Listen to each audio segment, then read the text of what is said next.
What we're going to do today is begin the study of what's really the bedrock of chemistry and the calculations you'll be doing throughout most of the most of the year. The only time where we don't worry so much about stoichiometry is when we're studying electrons and atoms and electron configurations that kind of take a swing away from this. But stoichiometry is a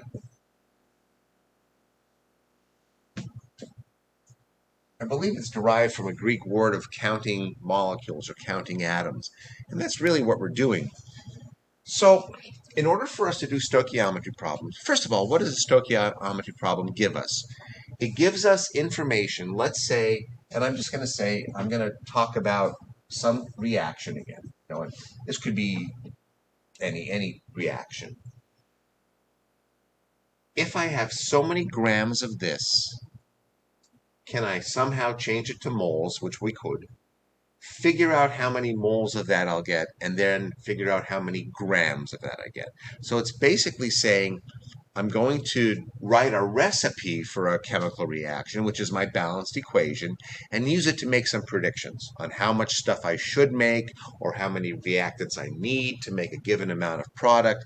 This is really, like I said, to do chemistry, probably one of the most important things. And if you leave chemistry class learning stoichiometry, learning the gas laws, learning a little bit about the atomic structure, then I will say that you'll be ahead of the game. And some other stuff in there as well, like heat and chemical reactions that are exothermic and endothermic, kind of fun stuff. So anyway, let's take a look at a very basic chemical equation. I have some, let's say I have some CH4. I have some CH4, and I react it with O2, and I get CO2 plus H2O. And I have to balance this.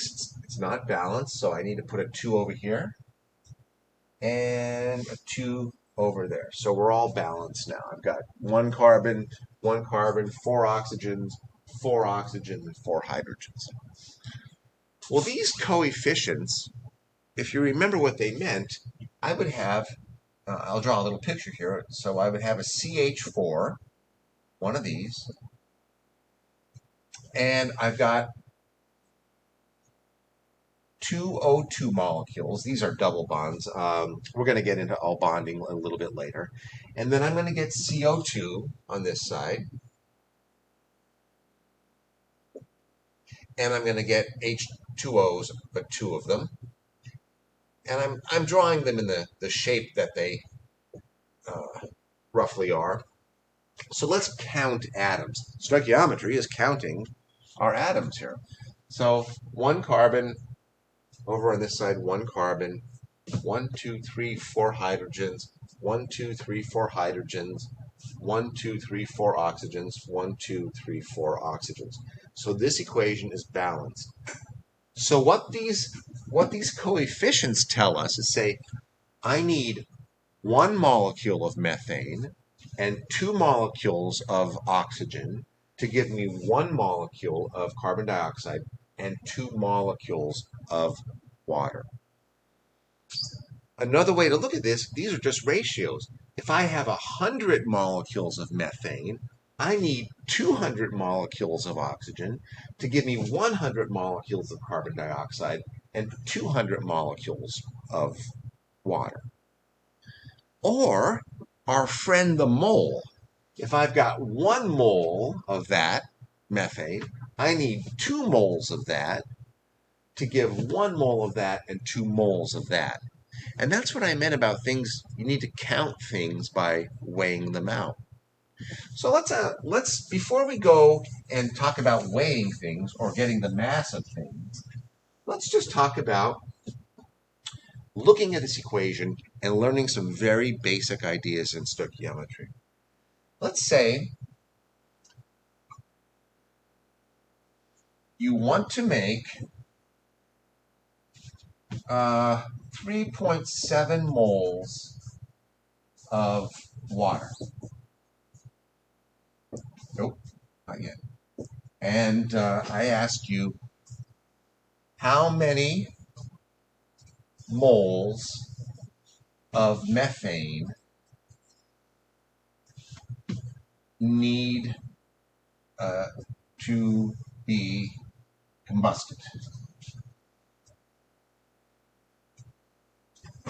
Okay, when we look at a problem like this is why this is powerful. If I know that I want 3.7 moles of water, I can work back and say, hey, I can tell you exactly how many moles of methane I need. And it's easy to set up because we just use the ratios. Now, what I want you to do, I don't want to erase my finger man over here. What I want you to do is look at this in the following way. Remember, conversion factors, we spend time talking about those. You always say, I'm going to start with what is given and convert to what is needed. So, in this case, you're given the fact that you want to make 3.7 moles of water. You're confronted with the task of saying, how many moles of methane do I need? So let's look at this. I'm starting out with, I'm saying I want to make 3.7 moles of water. I draw my T-diagram again, just like always, and I say, well, what's the relationship between methane and water?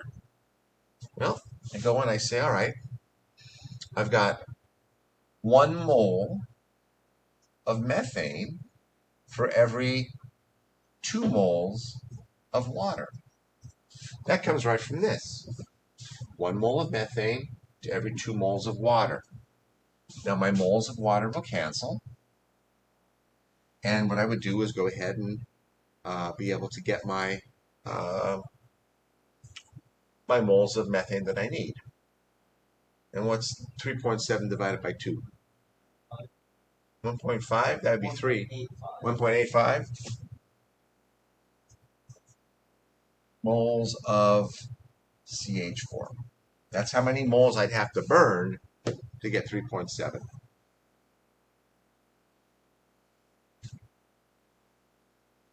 Not bad. What do you think? Let me ask you another one here.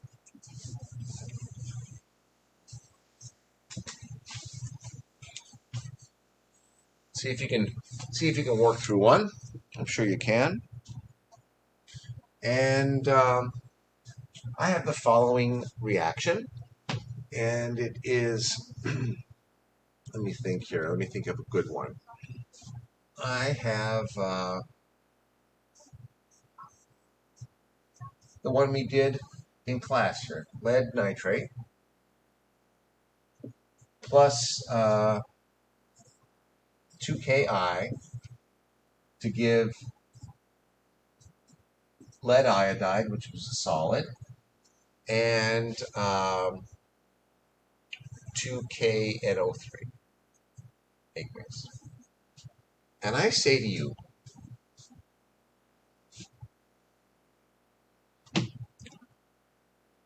how many moles of lead iodide can you make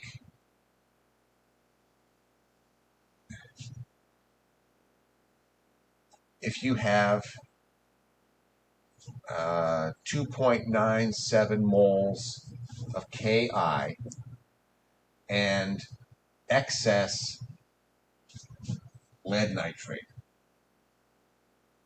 Now let me tell you a little bit about this word excess, because you're going to see it in problems. Excess means I've got more than enough of that stuff. I don't have to worry about it in my calculation. The only thing you have to say is I know I've got 2.9 moles of potassium iodide, and I want to figure out how many moles of lead iodide I could make, lead 2 iodide. So how are you going to set a problem like this up, do you think? Remember, you start with the given, and you try to move in the direction of what you need. 2.97. Exactly, Natty. 2.97 mole Ki. Let's see. What are we gonna do next? 2 Ki on the top of the bottom. Why? You got it. 2 mole Ki. What are you gonna put on the top here then? Lead And what am I gonna? How many? If there's nothing there, it's a 1, right? Just 1, yeah. 1 mole of lead iodide. And then you just divide that through, what it'll be, a little less than 2 moles, right? Or a little less than 1.5 moles. So, yeah, a little less than 1.5. So 1.48, well, actually 1.49 if I'm going to round it. And then you always write what it is, EBI2. So that's basic stoichiometry, and I have some practice problems for you to look at. So in summary, you need a balanced equation. You can't do, that's why we spent time learning the balanced equations. You can't do stoichiometry with the balanced equation. And then, of course, you need the information. So I have some practice problems, and hopefully this video helps.